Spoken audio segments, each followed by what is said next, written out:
s'informen que aquests animals decomissats a l'aeroport de Barcelona els dies 19 i 20 de desembre eren per Mr. Wow. Llavors nosaltres volem confirmar aquesta font i llavors parlem directament amb l'administració, la qual ens confirma aquests fets. Que el CEPRONA va intervenir el dia 19 i 20 de desembre uns animals pel fet que la documentació no estava en regla, no tenien les vacunes i eren menors de 3 mesos, que és el requisit imprescindible per fer viatges intracomunitaris. Llavors, això com funciona? Hi ha uns criaderos, els criadors poden ser d'altres països, poden ser de Catalunya o d'Espanya. El que sol succeir normalment és que aquests criaderos ven animals a majoristes, els proveïdors, és a dir, les botigues compren els animals als majoristes i després les persones que volen aquests animals van a les botigues a comprar. És a dir, hi ha tota una mena de criadero, transport majorista, botiga i comprador. Un animal en l'època més delicada de la seva vida, quan és un cadell, ha de passar per tot això. L'estrany és que no es posi malalt. I això és que arriben a les botigues. Llavors, i parlem dels animals, després hauríem de pensar de les mares d'aquests animals, en quines condicions es troben i durant tota la seva vida destinades per això. Quan compres alguna cosa, doncs les botigues van dependre amb una garantia. En el cas dels petits mamífers o ocells, la garantia normalment són de 15 dies. És a dir, que si l'animal es posa malalt o se't mor, doncs tu pots anar a la botiga, si es pot fer un tractament es fa i si no, doncs te canvien per un altre. En el cas de gossos i gats, en funció de la malaltia que desenvolupi, normalment són de 15 dies en el cas de malalties infeccioses, víriques, respiratòries, o en el cas de malalties hereditàries congènites pot ser la garantia d'arribar fins a un any. Això el que implica és que tu has d'anar al servei veterinari de la botiga en qüestió. El que ens hem trobat amb el cas del Mr. Wow és que les famílies es troben que tenen un animal malalt, van a Mr. Wow, clar, Mr. Wow deve fer, o en general les botigues, se'n fan càrrec d'aquestes malalties, però normalment les proves que s'hi fan són molt bàsiques. Clar, la família comença a no trobar-se a gust amb aquests veterinaris, amb aquestes condicions que els hi donen, i decideixen trencar aquesta garantia. Se'n van a un altre veterinari. Amb això el que vol dir és que perden la garantia de l'animal, és a dir, que tots els gastos que t'està generant aquest animal que t'ha venut malalt a la botiga, els acabes pagant de la teva butxaca. Moltes d'aquestes famílies, veient aquesta situació d'indefensió, que a aquesta botiga li ven un animal malalt que no li està tractant correctament aquesta botiga, se'n ven una altra, doncs fan una reclamació. Ens hem trobat casos que fan reclamació a Mr. Wow i al final Mr. Wow arriba a un acord amb aquestes famílies. L'acord consisteix normalment a canvi d'una remuneració econòmica. A partir d'aquell moment, Mr. Wow se'n desentén de l'animal. No només això, sinó que en aquest acord que arriben fan signar que la família es compromet a no denunciar, a no difamar o no divulgar de qualsevol tipus d'informació sobre aquest fet. Aquestes famílies pateixen molt perquè de sobte es veuen amb un animal que ja forma part de la seva família, ho agafen així, encara que ho han comprat, ja és de la seva família. I es troben que han de lluitar per salvar la vida d'aquest animal. Que no tenen els recursos econòmics i per això moltes vegades signen aquests acords a contravoluntat. No volen arribar a un acord amb Mr. Wow, però ho fan perquè necessiten aquests diners, perquè aquests animals necessiten uns tractaments moltes vegades d'operacions quirúrgiques molt costosos i no tenen més remei que signar-ho. La investigació comença a finals de 2011, quan ens enterem que hi ha un grup de famílies que havien comprat animals malalts en aquesta botiga i que s'estan organitzant per mirar com denunciar-ho. Es reuneixen i nosaltres demanem si podem anar a la reunió perquè volem ajudar en tot el que podem.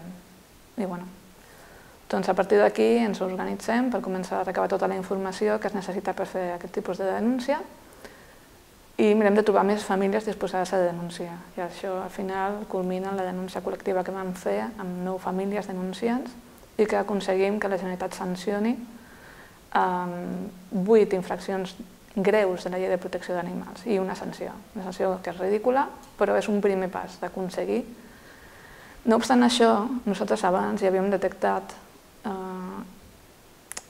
en un estudi preliminar que hem fet en algunes botigues que en general no es compleixen les ordenances de venda d'animals a les botigues de Barcelona.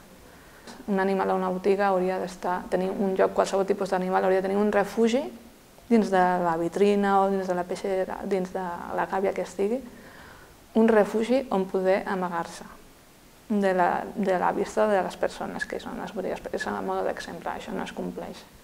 Però la nostra investigació el que volem dir és que encara que es compleixi aquesta ordenança, la realitat és que aquests animals, per la idiosincràsia del que és la botiga, mai estaran bé.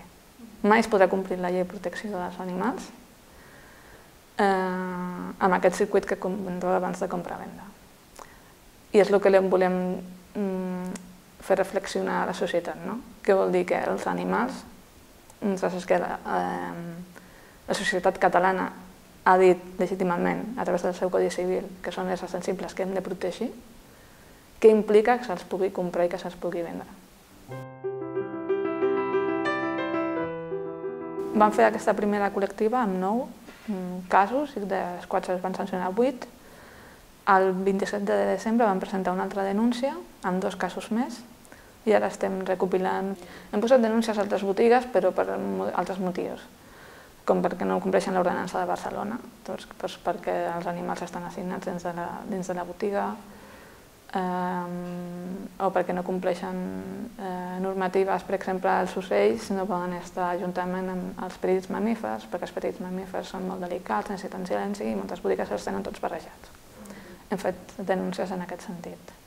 Signar aquest acord no implica que tu no puguis denunciar un cas de vulneració de la llei de protecció dels animals. Una cosa és que tu no puguis denunciar que s'ha arribat a un acord econòmic de X diners. Això no pots dir, no pots denunciar, no estic d'acord amb aquest acord econòmic perquè tu ho has signat, però sí que pots denunciar una vulneració d'una llei, un delicte, tu això ho pots denunciar. Qualsevol família que encara que hagi arribat a un acord econòmic hagi comprat un animal a qualsevol botiga, si us plau que denunciï. Si alguna persona compra un animal malalt, el que ha de fer és als serveis territorials de Medi Ambient, Agricultura, Pesca i Ramaderia de la seva província fer un redactat denunciant amb la següent documentació. La factura de compra, el contracte de garanties, informes veterinaris que tingui, un testimoni explicant què ha passat des del moment de la compra fins als mateixos dies que fa la denúncia, si ha mort l'animal o no, com està l'animal. I amb això, presentar els serveis territorials de la seva província d'Agricultura, demanant una inspecció i demanant que s'expliqui, que se li comuniqui els resultats d'aquesta inspecció. Seria una mica il·lusori dir que demanem i que es faci la prohibició de la compra-venda d'animals. Ara mateix la societat entén que s'ha de protegir els animals, però que els animals es poden comprar i vendre sempre i quan siguin en unes condicions concretes. Una de les coses que demanem així com a primera mesura que creiem que sí que es podria implementar és la prohibició de la compra d'animals d'altres països. Aquest decomís posa de manifest que no es poden garantir les condicions higiènico-sanitàries d'aquests animals, però el decomís només fa incís en les vacunes. Què passa amb aquests animals des d'altres punts de vista? Quan comencin a ser més grans, qui garanteix que no tinguin altres tipus de malalties? Això és una de les primeres coses que demanem.